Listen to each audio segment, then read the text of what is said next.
Marissa Birmingham playing the narrator. I'm Haeleigh DeFeo and I will be playing a newsboy. I'm Marissa Birmingham. I'm going to be playing Joseph Pulitzer. And this is the Newsies of New York City, the most publicized strikers of their time.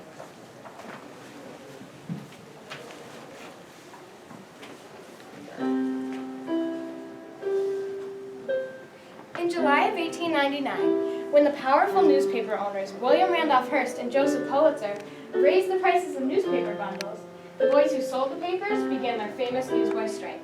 The young boys encountered the resistance of strong businessmen while exploring their rights as workers and exchanged ideas that inspired other poorly paid workers to unionize. The strike and the publicity it generated among other newspapers led to the public support that lowered the circulation of both the New York World and the New York Journal, and inspired many other strikes throughout history. Due to the coverage in other competing newspapers, this strike was the most publicized of its time. In 1877, in Martinsburg, West Virginia, railroad workers held the first workers' strike in the United States. It was later called the Great Upheaval. By 1899, other groups of workers were beginning to use strikes as leverage to gain more rights. In New York City, coat tailors and messenger boys were trying to gain their rights. The newsboys would soon join this trend. The Spanish-American War, lasting only 4 months in 1898, was the spark that started the newsboys' strike. During and especially after the war, newspaper owners were concerned about losing money. Here comes Pulitzer now. We raised newspaper prices from 50 cents to 60 cents per the hundred during the war, and sales began declining soon after it ended.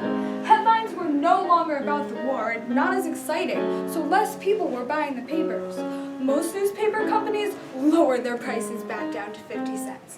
However, William Randolph Hearst, owner of the New York Journal, and I, owner of the New York World, refused to lower our prices. Our newspapers were the 2 leading papers in New York.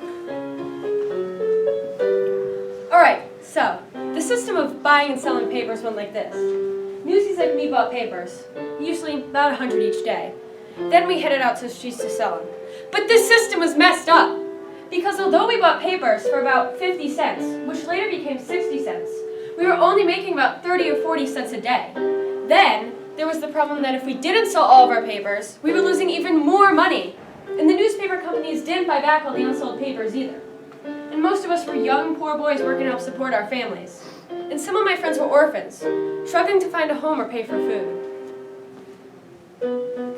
On July 20th, 1899, the Newsies of New York City, led by a newsie called Kid Blake, banded together, exploring their rights as workers, and went on strike to protest the unfair prices. Other strikes going on at the time weren't nearly as publicized as this one. Other newspapers were eager to snatch up the business of Hearst and Pulitzer. The New York Sun quoted Kid Blake in an article.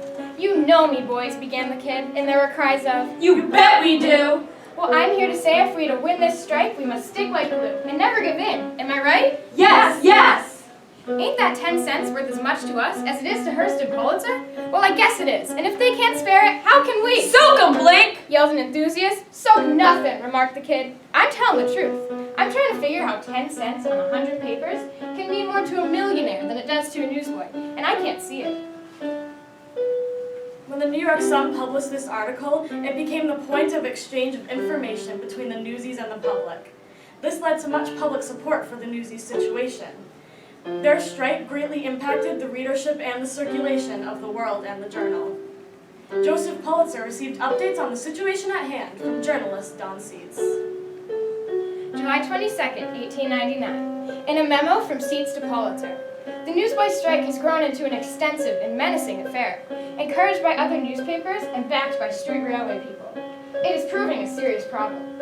Practically all the boys in New York and in many of the adjacent towns have quit selling. And century circulars are being distributed, and the boys so far have sent 2 journal men to the Manhattan hospital, and have scared 3 world men so that they have disappeared from their posts. A call is out for a mass meeting of the boys in front of the Pulitzer building, and we have just been compelled to ask police for assistance in the matter. We, the newspaper owners, began to hire scabs, replacements for striking workers. We paid them far more than the newsies had made. An excerpt from The Sun, published on July 24th, 1899 reads, "The World advertised yesterday morning for able-bodied men to sell papers at $2 a day and 40 cents a hundred." On On July 24th, 1899, Newsies from across New York, led by Kid Blink, convened at New Irving Hall. An article in The Sun, published the day after, spoke about the meeting.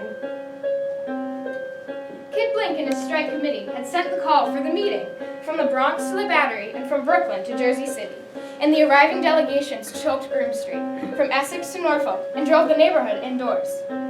By 8 o'clock, there were 5,000 boys on the block.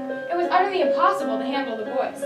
They were a shrieking mob, and when the proprietor of the hall refused to open up at 8 because the meeting wasn't to begin until 8:30 o'clock, they charged on the door and smashed it open. 2,000 managed to get in, and there wasn't an inch of room unoccupied in the hall. On July 26th, Hearst and I offered to lower the price of 100 papers down to 55 cents. The newsboys did not leap at the offer, however, holding off for a better deal. After this, on July 27th, Kid Blink left the Union. Many of us thought he was bribed by Hearst and Pulitzer. He was arrested that same day. In an article from The Sun speaking about his arrest, Kid Blink and Dave Simons have been announcing a parade for several days and finally declared positively that it would take place last night. It didn't take place, however, and 2,000 boys who assembled around Printing House Square at night began to talk again about Blink's new clothes and Simons' desertion, and resolved to get a new leader. They were in such numbers that the police had all they could do to keep the boys moving. Finally, the crowd got under the bridge arch on North William Street and elected new leaders, known as Yak Egg and 90. Kid Blink hove in sight. Some of the boys cheered him and others hooted.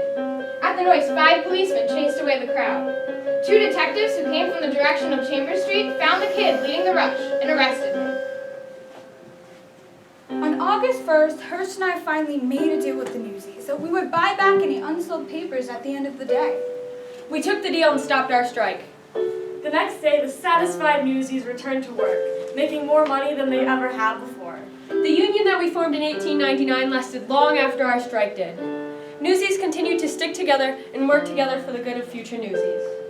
Later, in May of 1902, Mogi Bernstein opened a home in Omaha, Nebraska to help newsboys in the area. 2 years afterwards, on August 16, 1904, the National Newsboys Association was formed in St. Louis, Missouri by John Gunkel. Later in history, strikers used similar tactics that the Newsies did, working the public perception to get supporters on their side. Like the Newsies, these groups were the underdogs that triumphed in the end. Cesar Chavez, a Mexican-American farm worker, formed a union called United Farm Workers. In March 1966, he led strikers in California at a 300-mile march from Delano to Sacramento to protest their low pay and illegal working conditions. It was the largest protest march in American history. Like the Newsies and their strike, the 1966 strike attracted the attention of the press and the public, which helped them win their rights back.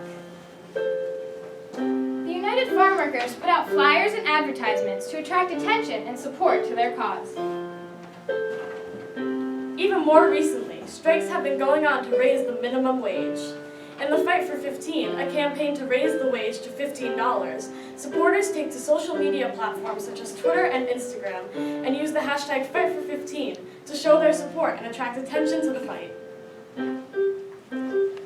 Though they encountered the powerful resistance of the newspaper owners, the newsboys explored their rights and exchanged ideas that inspires and empowers other workers who continue to fight for their right to be treated justly in the workplace.